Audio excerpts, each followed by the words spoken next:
Thanks everybody for tuning in to another Trees Talk. Honored to have an old friend, Jay Stuckey, an amazing artist. I will say you're an amazing artist. Somebody who, not only whose work I've admired, but we kind of came up through LA together. Oh, definitely. In a way. So, yeah.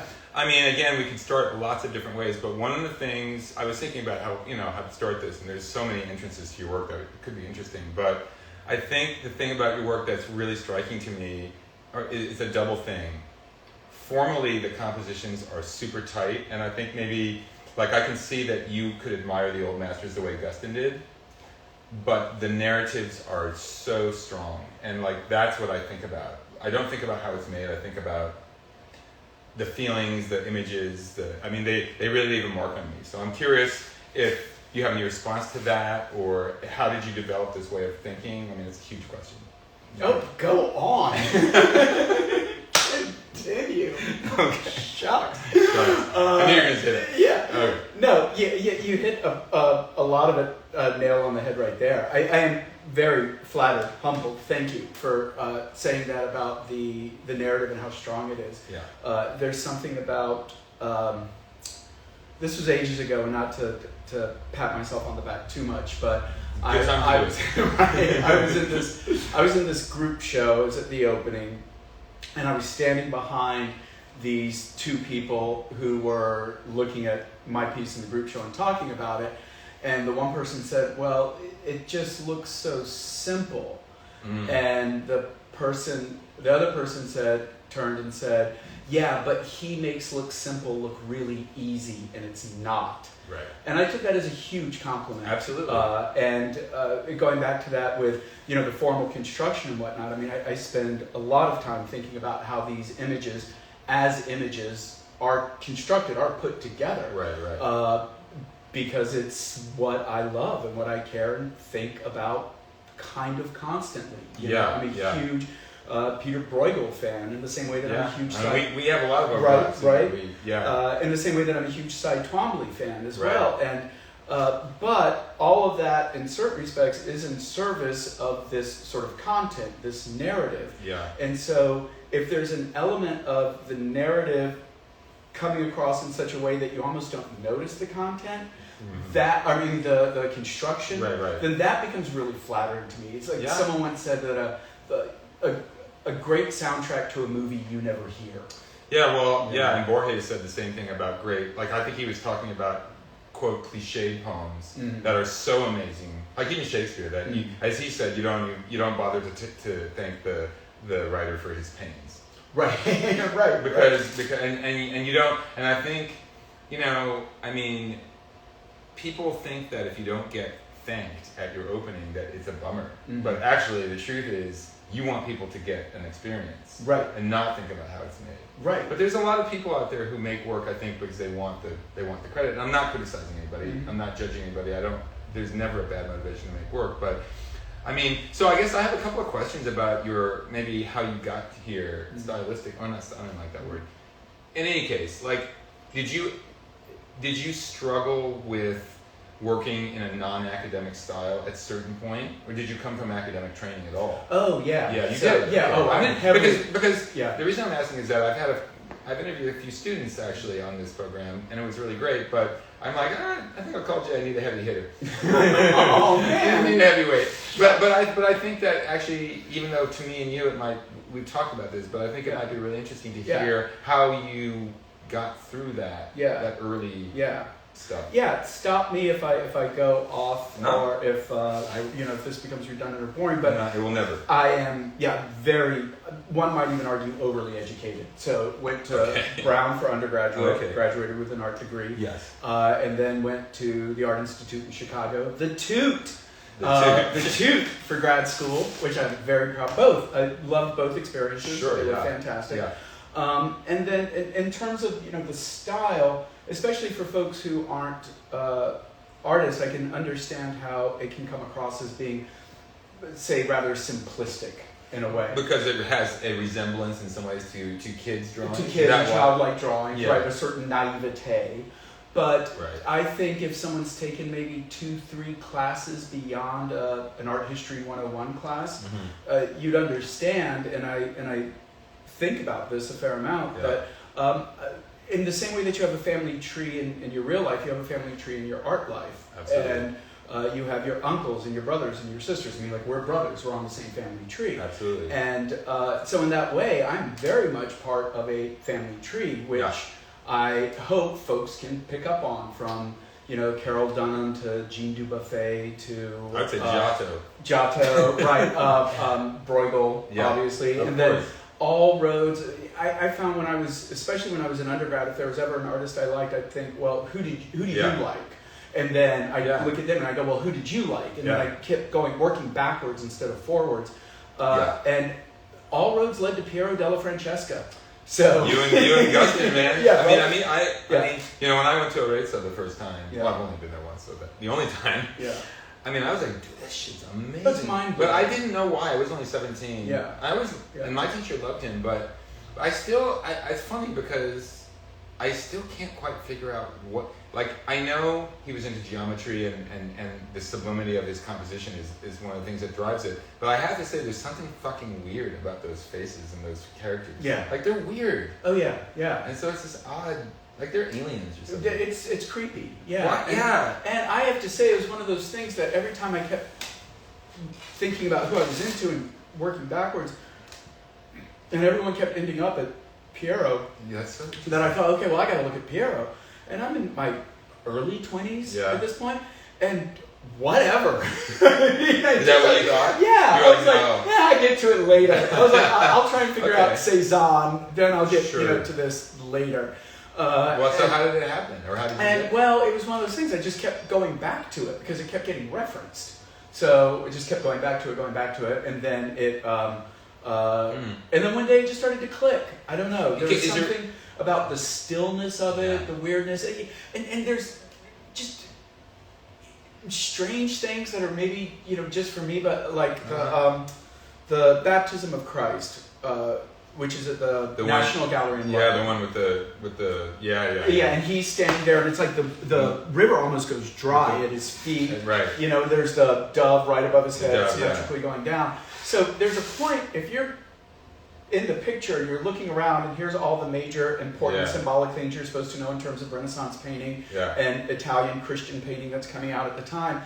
And if your mind starts to wander, you go down to this little group of people that are by the river, way in the background, and there's one of them sitting there going like this, and if you follow the hand, it goes right back to like Jesus' face, right? Sitting there like that. Yeah. I mean, I'm sorry, that is there for...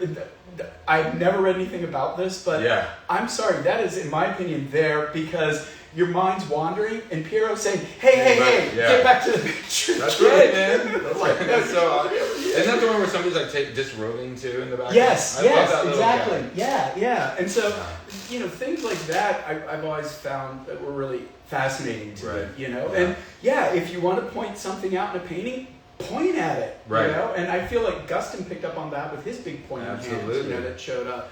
So there was all that was an influence. Yeah. And then I will say, though, this body of work started in 2011. Okay. So, and it's the longest I've ever stayed with anything. I mean, yeah. If it gets boring, I'll stop. I'll go, but dude, it does not seem like it's getting boring. With every image, it's like, oh, what if I do this? Really think what if I do this? I think I consciously or unconsciously had spent my life up to this point looking for this dynamic, for this setup. Yeah. Where, and I remember the day when it really started to happen. You do? Do you want to talk about that day? Well, I'll get there. Oh, sorry. No,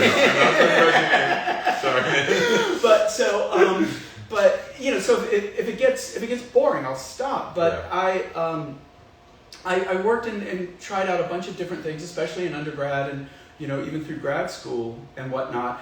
And there was a part of me that really shied away from working with the figure for a very long time. I see.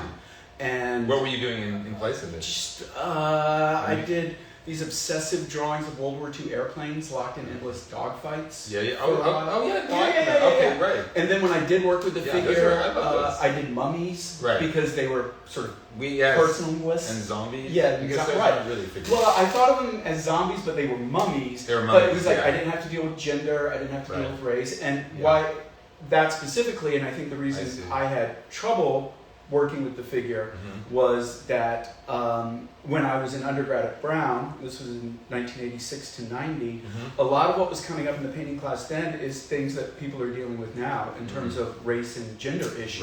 Right. So you would make a figurative painting and they would say, well, there's a white man in this painting with a Hispanic woman. Why is that a white man? Why is that a Hispanic woman? You get crucified. Well, I just didn't have answers for it. And I also, there was something in the back of my mind that just said that, if you have an answer for a painting, if it's completely defensible, then you didn't need to make it. Then you can just write about it. It's got to go beyond that. So it stifled me. It ultimately led to me not being able to work with the figure because honestly, I was scared. I didn't want to, step on any bounds. I hear you, man. And so, but I've always been interested in narrative, just as a thing going all the way back. I mean, since I can remember. And so there was a point, again, about maybe 10, 11 years ago. I was in my early mid-40s. I was in the studio, my old studio, the one on Monte Vista. I remember it, Yeah, I love that place. Anyway, and I was sitting there, and I do believe that there's a certain amount of ageism in the art world. And no shit. Sorry. There we go. Yeah. So, and I remember sitting there at that time, and I was having lunch and looking around at work, and I wasn't represented by anyone. I couldn't get people by the studio, and people always tell artists when they're starting out that this whole thing of like, just say fuck it and make the work for yourself. And I know that we all sometimes say that and do that, and whatnot. But I had this real moment at the crossroads at this one day where I thought, I'm in my 40s, I'm not represented by anyone, I can't get anyone by the studio to look at the work. I'm just gonna have to sit here right now and admit I didn't come close to what I wanted out of art in terms of recognition, being part of the conversation. I was like, this obviously did not happen. You put it in the past tense. Right? I was like, we're done. Forget about the ship sinking. The ship sunk. Well, I'm 43, 42, something like that. And no one, I could not get anyone into the studio. I remember. And honestly, the work wasn't that good. I get it. I was still wrestling with stuff. It was the precursor to everything. Work, come on. Well, but still, it wasn't. Okay. All right. Anyways. Fair enough. So, and I made this vow with myself that one, I wasn't going to be that bitter artist. Because, oh my gosh, how many, and especially bitter white male artists, just shut up. We don't need to hear it. So I vowed I wasn't going to be that guy showing up at openings, just, crapping on everything. But then I spent so much of my life figuring out how to make time to make work while still being able to support myself, even not on the work, that I wasn't going to take that machine apart. I still loved making work, and I figured out how to do it almost on a daily basis and not have income from it. And so I thought, okay, well, we're here. We're not going to stop making work. We can't. It's in my blood now. Too late to be a doctor or a lawyer, but we're going to let the career go. Wow. And then I reached this new level of fuck itness I didn't know existed. I want a t-shirt that says that. I'd always thought I was making the work for myself, but then at that point, I was like, it really doesn't matter anymore. We never actually talked about this before. This is interesting. I thought I'm the only person who's ever going to look at this work again. Wow. Made my peace with it, but given that, let's go to town, What what year this is? 2011. Okay. Yeah, and it was the early spring of 2011. And then, without going too deep into other elements, even though I'm already deep into it, there was a moment where I felt this door open and this verdant green field before me of possibility in terms of work, and I saw myself thinking, oh, well, if I go here, I can do this. If I do this, I can do this. If I do this, this will lead to this, but I want to come back and make sure I go to this. And so I've just been working from Dude, that's such a great story. That's inspiring. Oh, thanks. No, seriously, man. Wow, that's interesting. it really reminds me actually of, my teacher that I studied with was really into literature, and he taught this amazing class. He loved the poet Mallarmé, of all people. Oh, yeah. And Mallarmé, this blew me away. I never knew this until I took his class. Mallarmé was like 25 years old and wrote a letter to one of his friends, Henry Cazales. I just don't remember the letter because I studied it, where he basically said, I've died and come back reborn, and I've mapped out my entire life's work, and it's going to take me 50 years to make this, and I know exactly what I'm doing. At age 25? He's 20 fucking 5. Dang! And he did it. And he literally like had the names of the poems, some of them. I don't know if he had a throw of the dice, but dude, isn't that incredible? Way to go! But it seriously sounds like that's what happened to you. I mean, in your own way. Well, I think that's pretty great, man. Well, it's one of those, like that idea that you don't make the work makes itself through you. Right, yeah. This keeps coming back on everyone on my podcast. Oh, does it? It's so interesting. Well, and then that was the thing I wanted to, also because of the post that you did on Instagram recently, or just yesterday from Carl Jung's Red Book. Right, and so a big part of this is that I've been writing my dreams down every morning for about the past 20 years. Every morning for 20 years. Well, I've taken time off here and there, but going back relatively consistently, maybe the longest break I've ever taken 2 weeks or something. Amazing. Yeah, maybe 3, but and I've got them all on the shelf. There's tons of them. But there was a period, I want to say for about 5 years, leading right up to 2011, where I more or less just read Carl Jung, and he was a prime motivator for everything that's still going on in the studio, especially content-wise. But always been interested in dreams, and that was the big thing with working with the figure, is that when I started working from dreams, I felt like there's that old Kiki Smith line, going back to what you said, where she says, "I do what I'm told." I don't know that line. So in terms of this idea, working with figures of different races, different genders, whatnot, that I'm working from this source material, which I think of as the collective unconscious. So if someone says, hey, why is that a black man standing next to a white child? I go, because that's the way it was. That's the way it was. I'm just doing what I'm told. I'm just transferring. That, in certain respects, got me past the hurdles that I felt I couldn't get past prior.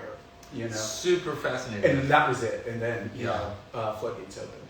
I mean, just like they did for Jung when I knew about the Red Book, but I just got the book 2 days ago. Right. And someone gave it to me, a friend of mine, a really friend. And I'm like, I just cannot believe that. Those illustrations are crazy, dude. And they're like trippy illustrations from San Francisco. They really in the are. 60s. That's true. But also, like, I don't know, I mean, you've studied it a lot more than me. There's a note that he wrote right toward the end of his life where he said everything comes from that time. Right. Just like Mallarmé and kind of like the Verdant Field that you but it's not about age, man, because we're older, but it doesn't matter when. What is fascinating to me, No. But what is fascinating to me about the Red Book, especially because you were posting those pictures from it last night, is I read reference to it for 3 to 5 years before it actually came out, from the reading I had done on my own. And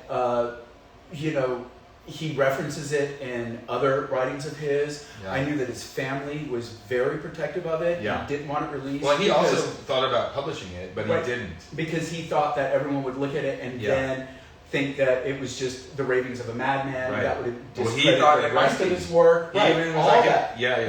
So, and so when I first heard about it and was reading about it the first few years, it was something that it was like, oh, here's this thing that exists, but I'll never see it. Like, I have to accept that it'll never, come out. So wild.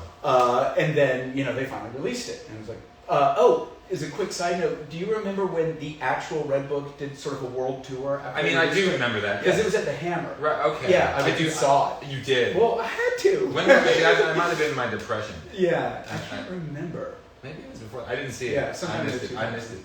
But anyway, so you got the book, right? Which is great because they reprinted it, the size. But I don't know if you've tried to read the text. You mean in German? Well, that's the thing. So they have it translated in English in the back. Yeah, I know. But the thing is large enough to kill a small family with. So to sit there and be like, and then read and then back to that, it's... So you have this. So someone a few years later, this is why I brought this. Intelligently. For folks who are interested, this came out a few, back in like... Gosh, 2014? Does this have illustrations in it too? No. Okay, it's just the text. This is the English translation text annotated to the big book, so you can sit there and look at the illustrations and read along without me. I'm ordering that today. Yeah, it's a lifesaver. Although one thing I like about that big one is that it has now spurred me to have the motivation to get myself a coffee table. Right, well, and also, you know what I thought beyond the coffee table is one of those things on... pews or lecterns that are tilted because it's so big, like flat. I mean, like for a sermon. Yeah, right, exactly. But so then going back to the actual book itself, and I haven't gone into this in about 8 years. Right. I read part of it. I want to say I read a third of it. Way more than I read. Maybe a bit more. Yeah. But what I found interesting, and of course couldn't wait to read it, considering how much. Like you said, Jung said this is the foundation for everything. It all starts. And I was trying to think of the best analogy I could come up with ever since last night when you posted it. Yeah. And I don't know if this one's going to work, but here's what I got. Reading the Red Book is like looking at a bunch of flour and some milk and maybe some cheese or maybe even some uncured cheese and some pieces of meat and some vegetables that just got picked out of the garden. And they're all just laying there. Right. And then Carl Jung's work is like the best pizza you've ever tasted. Dude, that is brilliant. So I prefer eating the pizza. Yeah. And I'm not saying that this is bad, no. but I just remember reading it, and a lot of it reminded me of dreams I've written down. Yeah. Like it is very much of that that automatic writing. Right. Trying to tap into the unconscious. Those of us who are interested in such things have been doing this. So it's not that it's not interesting, but it is definitely raw material. Right. Prima materia. Right. Yeah. That's super interesting. Well, I mean, it's interesting because what I read, I just need introduction. Yeah. I often don't read introductions, but in this one I'm like, better read it. I almost don't. I very rarely read any of my art books. Like this one made an exception. I know. Like you look at the picture. Yeah. Fuck yeah, right. It's not as bad as going, wait, Matisse is French? But it's close. Like, I don't know a lot about artists I really admire. Just too busy looking at the damn pictures. I think you got to pass, Jay. So, anyway. Well, so I was reading about how one of the things that interrupted his ability to publish the Red Book. I know we should be talking about your work, man. I guess we are. It all connects. This is what, according to the foreword, was that he got sidetracked or obsessed with alchemy. And then his reason, which I mean, I have 14 alchemical symbols right now, and I'm going to get them all. Yeah. Anyhow, so which reminded me of an amazing story of I don't know if you've read about or heard about alchemy or researched it at all. Well, I read one of Jung's books, Psychology and Alchemy. Well, did you talk about Jacob Boehm? Do you know who he is? Yes. Okay. So I'm probably repeating something you know, but maybe other people don't. Jacob Boehm was, I don't know what he did before he became an alchemist. He was sitting in his kitchen, and there was like a pewter vessel in front of him, and the sunlight hit it, and then he had his moment. Yeah. And it's kind of this famous story about how it could be anything, anytime. Right. And so I mean, and God bless you for having the moment, man. Well, thanks. Well, so one of the things about your work that has always it's interesting. So that's why I like doing these talks, actually, because, I mean, we're really good friends, and we know each other's work really well, and we both like each other's work, right? Mm-hmm. So we know that. But I never really connected the pre-figure, post-figure thing, though I can't believe that. Mm-hmm. And I was thinking I remember coming out to that, you had a show at a small gallery in West LA with the airplanes. It was like, yeah. 16 to 1. Hillary and I came. Yeah. I thought it was a great show. Oh, thanks. Yeah, I like that work. So, but what's interesting about my realization just a second ago was like, oh yeah, those airplane pieces and even the zombie pieces or the mummy pieces really weren't so narrative. I mean, really, the airplanes are like a feel. I guess there's narrative about conflict, right? Or is it narrative, or is it more like? And that's the thing. And as the work developed, there was narrative things more sort of straight narrative things going on. Yeah. But what became painfully aware to me, and I noticed that I'd been repeating this in the past, where I would get locked onto something, vintage record players, old World War II airplanes, whatever. And it wouldn't be so much, what can I say about airplanes, but what can I say with airplanes? Right. Yeah. And I kept trying to, but you only see so much with airplanes. You know? Right. Well, I kept wanting given your interest. Right. And I knew that I wanted to figure in there, but there was always that thing holding me back. Which was how to address working with it. And another really big thing that occurred around 2010, 2011 that helped a ton was, there was this interest in dreams, and I've been writing them down for a long time, and obviously this goes back to surrealism and whatnot. Sure. But also in high school, in 1986, senior year in high school, I saw Jonathan Borofsky's traveling show. Yeah, I saw that show. That was a life changer. That was one of those. What about it? Can you the first time I ever heard The Clash, the first time I saw Star Wars. It was. I can think of my pre and post that moment, and it was that I had never seen anyone make art so much fun. Right. Like up to that point, while I thought I was going to be an artist and I was very interested in art and I was doing a lot of drawing and starting to paint, it was still done by a bunch of really old people who died 300 years ago in certain respects. Yeah. And so here was this person just scribbling things on the walls, like Xeroxing things and throwing them all over the floor, taking a ping pong table, painting it camouflage, and doing USA, USSR with paddles and a sign that says, feel free to play. I mean, it was just like, it was engaging, it was great, you know? And it was just so exciting, and I was halfway through that show, and that's when I thought, I think I have to do this for the rest of my life. Yeah, I was like, this is it, you know? Like, these are my people, sign me up, I'm ready. And,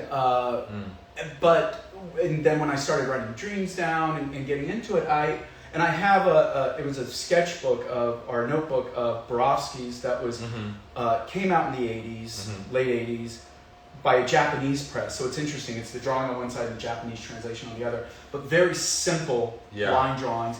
And it was his dream book. So it's, I dreamed I was taller than Picasso. I dreamed I was making out with Liz Taylor, and some were longer and whatnot. You know. So another thing in terms of leading up to 2011. This great influence of Borofsky's, but I didn't know how to work with dreams without it looking like Borofsky. Yeah, no, I get it. Because I was like, well, if I do it, I'm going to do it like him, because he's great. He's already done it. Did you know Jim Shaw's dream pieces? Then I got Jim Shaw's dream book. I know, me too, man. I love that book. And where I'm a huge Jim Shaw fan across the board, obviously. Yeah. And of course, Marnie, you know, Spirit Girls, everything. Yeah, they're both amazing. They're fantastic. But on the off chance that Jim Shaw ever sees this, please take this the right way. Jim, I love you, I really do. His dream book was what I read during lunch at the studio for a period. Yeah. And I found myself while reading it, because it was the illustrations with the dream written, right? Yeah. And as I was reading it and then looking at the illustrations, I would go, well, yeah, but this part about the scuba divers is so much more interesting than this part, but you put that part in and not the scuba diver part. Right. And I'd be like, well, that's really cool, but you showed it this way. Why didn't you show it this way? Oh, yeah. No, that makes sense. And then that became my entry. Right. Because I was able, I didn't look at it like Borofsky and go, I'm just going to make work that looked like Borofsky. Yeah. In certain respects, Jim Shaw showed me a kink in the armor that allowed me to go, so I should show the scuba person. Man, this is eerily similar to this interview that I heard on Bookworm with Lydia Davis, this short story writer who I love. And she said that she loved Kafka so much that it crippled her. Mm-hmm. And that it was only when she read the stories of, now I can't fucking remember his name. Anyway, she was like, some of them are amazing, but some of them don't work to me. But that was her same thing. Right, yeah. It's so interesting. And then that gives you your sort of entryway. Right. And so it was a combination of factors. Yeah. I was going through a really difficult period in my life just outside of that. And so all these forces were sort of combining, and then it just hit. And extremely thankful that it did. And then not to do too much of a shameless plug, but it was within 5 months of that, 6 now, maybe 6. Yeah. And 6 months of making work. Yeah. In the vein that led to now. I mean, it's changed Yeah. a bit. So, you know, it was a little cruder. Some of it was a little tight, whatnot. But Yeah. we're in the same world. But then it was relatively shortly after that that I met Anat Edgy. I mean, I wanted to her talk gallery about, was just starting at the time. and was that in China? It was in Chinatown. I was and across the not street from my house. Right, and no, not even in Chungking Road. Oh, Originally, okay. it was on Yale Street in the back on part. Yale. Yeah, so it Wow. was like she opened a gallery in 2008 or 9, whatever, Yeah. in Chinatown. After Chinatown was Over, done, man, it was a over. ghost That's town, when I moved there. and not even on the main strip No, of the not ghost town. She was like in the back alley of the ghost town. Yeah, okay. Oh my god. Yeah. But you know, I just got lucky. We met at the right time. I mean, I wanted to talk to you a little bit about that Mhm. because I haven't really talked to too many artists, maybe no artists who are as successful as you gallery-wise, actually, at the moment, you know. So You're talking to the wrong people. no, Jim. not at all. But I it's, in all seriousness, it seems that, and I don't really know Anat too. I've met her a few times. She's lovely. Yeah. But it seems that you have a gallery artist relationship which is actually healthy. Having it, and well, and you know, I love when I was worth at Kuna Hansen, we also had a great relationship, but then they didn't, you know, they ended up doing other things. But in any case, it seems that this has really, and I love my Berlin gallery. It's just that I haven't shown it for a few years because I was depressed. But it seems that you have grown together. That's what I'm sort of saying. No, I feel genuinely lucky. And again, going back to this ageism thing, there's a part of me that feels like, not even in like in no uncertain terms, there's a part of me that will always feel like Anat pulled me off the scrap pile. Like I was left for dead. Yeah, no, I was still by the studio. I don't want to. I still can't even remember how I got her. I'm sorry. Go ahead. No. Well, so one of my questions is, how did you and she develop? I mean, how did the sort of relationship develop? I mean, was it based on her really being interested in your work specifically, or was it more personal? So I was actually I remember now, I was putting together this group show, and I will never put together another group show. I remember you telling me about that. Alptron. Oh, Yeah, you were in Alptron. I was one of the difficult ones. No, of course not. There are 80 artists from like 6 countries. She was like, Alptron is Nightmare, right? Yes, yeah. And that was the thing, a friend of mine at the time said, well, you did call the show Nightmare. That's on you, pal. Yeah. And it was. But anyway, so I was putting that show together, and one of the people in the show was working with Anat, and we didn't have a location in LA for it yet, and they said, well, the woman I'm working with, Anat, might be interested. Okay. So I started talking to her, she was interested. She came by and instantly connected with the work, and we just kind of hit it off from there. And she has been a champion of the work ever since. I know that. We just recently passed our 10th year of working together. It's no small feat. Yeah, no. Particularly in these times. It's been, it's wonderful. And I don't know about other people, but I cannot stress, at least to me, how important it is to have someone in your corner on that side is just immeasurable. I mean, they do so much. And then through Anat, I was also lucky enough to hook up with Anna Zarina in New York. And I forgot that you're with her. And so I started working with her. Okay. That's wonderful, man. 2 years ago now? 3 years? So it's a newer relationship.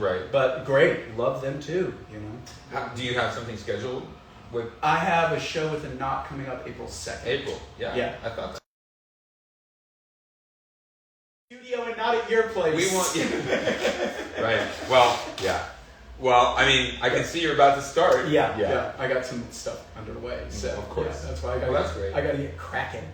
But that's exciting. Yeah, it's very exciting, and it's a new location, the one on Wilshire. Which I haven't been to. Yeah. I'm just now starting to get back into the scene. But I'm really loving. I mean, look, I know that COVID has been extreme. I'm gonna jump away real quick because I forgot to put my phone on. That's okay, man. It's a great sound, though. I know, right? Okay, there we go. Actually, while you're doing that, I'm gonna make sure we're still going here. So it's a mini break. We're going. Well, I mean, I think it's interesting because it feels like this last few years has been tough on the galleries. Yeah, I think so. Although, well, I mean, obviously not all galleries. COVID changed everything. Well, that's what I mean, yeah. But not to be the president of the Not Epi fan club, but I might be. Why not? She opened up a space in a shithole on Yale Street at the height of the recession land. What was it? The housing market depression. The bubble, yeah. And then COVID hits, and she opens up in Wilshire. So the phrase I always use. Where is she? She's at 6150. That is hilarious. Yeah, right. So that's where I started. Mark Fox, and you know how next to it was what, the Drawing Center? Yeah, the drawing gallery. Right. So it's both those spaces. Okay, right. They combined it. It's a gorgeous space. Oh, that's so cool. I love that area. But the phrase I've always used with a nod is, she doesn't rest, she reloads. In the same way that folks like us wake up in the morning and we have to paint, I really feel it's in her blood. Like, she has to do this. I mean, she's great at it. She is great at it. She's passionate, and I mean, I guess that's the thing, is that people like that don't fit into the bell curves of trends, or if they get affected by them, they reload. Yeah. Whatever. Yeah. So in the sense that, while it was difficult for people, I'm pretty confident that, say with the art fairs, a lot of them went virtual. Okay, so when they went virtual, maybe they didn't sell as much, but their overhead was a lot less because they weren't paying for shipping, they weren't paying for hotels, they weren't paying for air flights, that kind of thing. And I mean, I know, and again, thanks to Anat and Anna, that the 2020, I didn't do as good as I do in a non-showing year, but I wasn't that far off, because I think a lot of people had, say, trips planned. Those trips got canceled. They got that money back. So it wasn't free money, but it was money that was spoken for that now no longer is. They're spending a lot of time at home. They want to make their houses nicer. Well, I heard people were buying art. A friend of mine is a collector. Yeah. Well, and by the way, I think you might be one of the only people I know who actually can make a living off their work. I don't. Okay. You're closer than I am. I get close. Oh, well, whatever, man. Yes, I know. I mean, you're in the game. You really are in the game. I mean, it more than supports itself. Right. And it contributes to my life, right? Like to my overall, but I have, my family has a business that's been around since my grandfather, and that I help out with. And so between that and painting, I'm able to, I mean, one of the interesting things about you is that you are actually one of, maybe, I don't want to say the hardest working artists, but you're one of the hardest working artists I know. Oh. Don't you think? You're one of the hardest working artists that you know? I don't know. Seriously, man, really? But I appreciate it. I mean, you show up every day. Well, I'll say I do.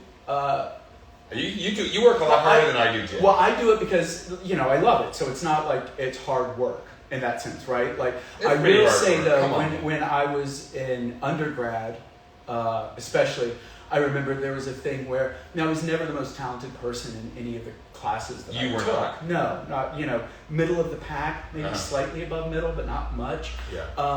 But I just loved what I was doing so much. I outworked everybody, and there is something to be said for just, sort of that refusal to quit, and you just keep going. I mean, you're going to get better. I'm not a huge, I've only seen it once, too. Decades ago, 20, 30 years ago. I don't know why I always think about this, but that old Richard Gere movie, Officer and Gentleman. Yeah, I got nowhere else to go. Right, and Lou Gossett kicks him out of the Air Force and goes, "You can't kick me out. I got no place else to go." You can't do this to me, sir. In the rain, right? Yeah. So that's the way I feel with art. Like, art has not always been my best friend, but I always look at it and go, "Hey, man, I got no place else to go. Like, you can break up with me. I'm going to be at your front door on your porch. You're stalking art. I'm the stalker."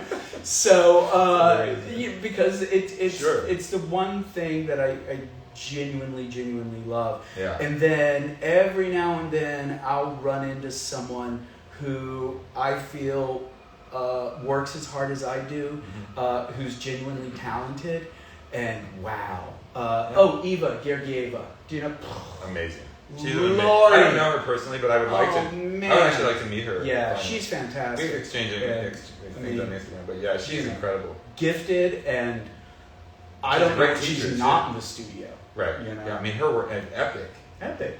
Yeah. There's so many amazing people in LA. I mean, and in New York, of course. But I mean, that's interesting.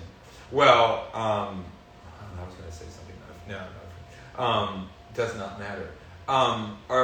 So I'm curious if there's anything. So I know that aside from your dreams, are there other things out in the world that have maybe specifically affected what you do or how you think? Whether they're art or not. Right. Well, music. Right. And Carl Jung, obviously. Yeah. I grew up in the DC punk scene of the 80s. Yeah, okay. That was a very big part of my life then. Yeah. I was involved with it for... And you're a musician. Maybe we 10 should years. mention. Yes. A good one. Sure. Come on. Let's go with that. But like I still play music. Yeah. And very much enjoy doing it. So, but one of the things that that was really great about the DC punk scene when I got involved with it, which would have been roughly like 84 to 94. Good time. Huh? It was a great time, and it was this. It's how inspiring it was, because everyone around you was in a band. Like I remember when I was in high school, my high school band put out a record. Now it's not a very good record. I mean, we like it. Yeah. But I looked around and everyone that was around me was making them. In the scene had a record out. Yeah. So I'll be damned if I'm leaving high school without a record. Exactly. Well, manifesting though, right? Right. I mean, but like, sure. So that was really inspirational. Sure. That was a big part of it. It kind of, did I already say obviously Carl Jung? If not, obviously Carl Jung. Yeah. And comics as a kid were huge, and especially as I went on, Crazy Cat by George Harriman. Well, we were just talking about Von Sumner. Right. Yeah. Who I want to go back and watch your interview with him. He's such a cool. You guys, I mean, man, maybe we should do like 3-person discussion sometime. That would be interesting. We could do a Crazy Cat symposium. That would be cool. I would love that. Yeah, that would. Because George Harriman's one of the few people I think I would just call straight out genius. Because I would agree. No stone is left unturned. I mean, how many of these painters love him? Right, but so I think it's for good reason. Oh, sure. There's no weak point. Everything he's taking, he's getting the most out of everything he's doing. So he's playing with language, and he's not letting that go. He's playing with gender and race between 1916 and 1944, when no one's dealing with this. Definitely. Right? So he's taking on all these issues. Yeah. Then he's doing layout graphically that, to me, rethinks how people look at comics. It's not just 4 of the exact same cells, or 8, or in a grid. I mean, the way his compositions almost look like Renaissance. They're insane. They are insane. Yeah. So he's an amazing draftsman. He's got a great sense of layout. The content of the work is fantastic. He's messing with there's no point where there's a weakness, and it all just coalesces and comes together. And his line is just gorgeous. It's amazing. Yeah. And then Nicole Eisenman, I got to give a big shout out she's to. Incredible, I love her. And Catherine Bradford, and Janet Werner. Yeah. In terms of folks right now, and I hate to be such a specifically figurative painter, but I'm a figurative painter. So those 3 right now, Janet Werner is just, wow, the way she puts paint down is just gorgeous. And Nicole Eisenman, she's wild. And Nicole Eisenman, she sprawls in such a great way. Well, and that's the thing.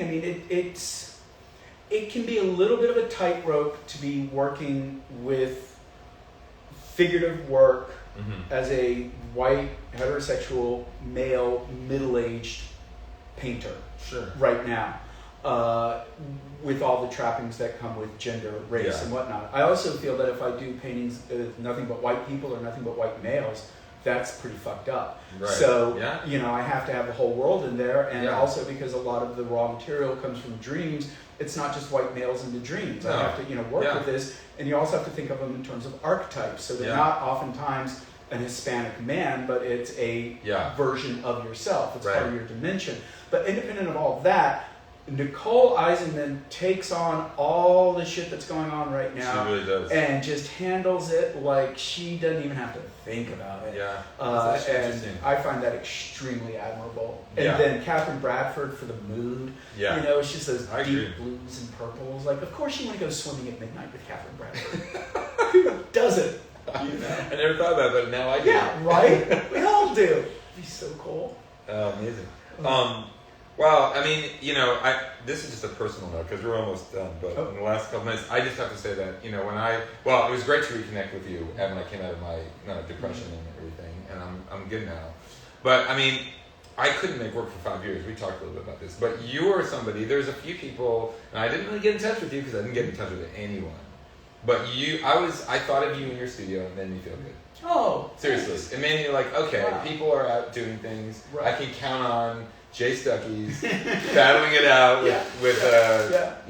Well, and I really feel like when we met, at the time we met, and I've talked to, back when I did more teaching, and I would talk to students about this, we met at a really cool time, and I always used us as an example of how it helps to have, again, your family tree in the art world, and also, people around you, your community. And that was the other big thing that I learned from the DC punk scene, is a sense of community. Right. Super well, important. I actually quote you daily to students. I say, listen, high seas raise all ships. Right. You said that to me, and I actually needed to hear it that day. You said it, and you didn't know that. Yeah.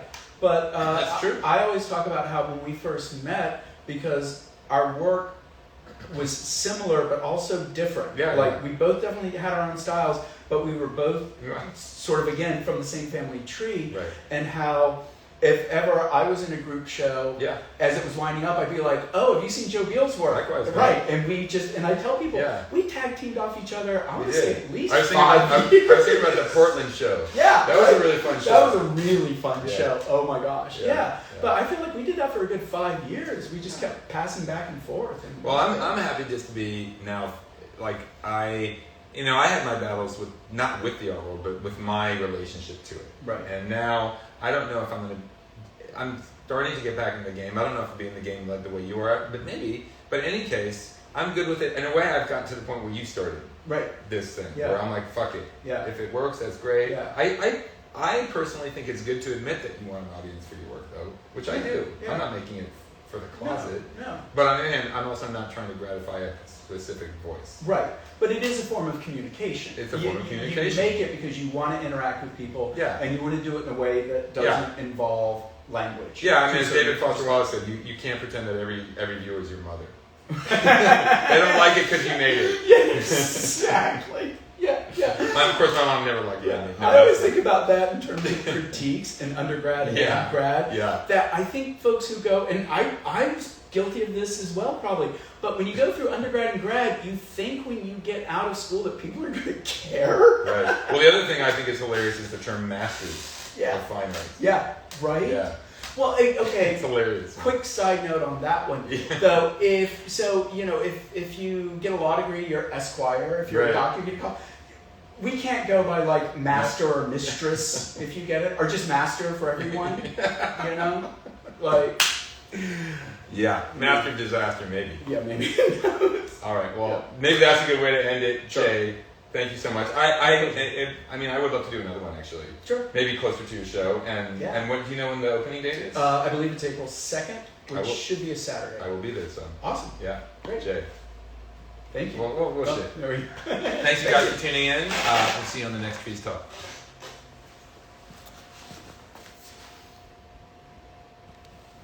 Boom.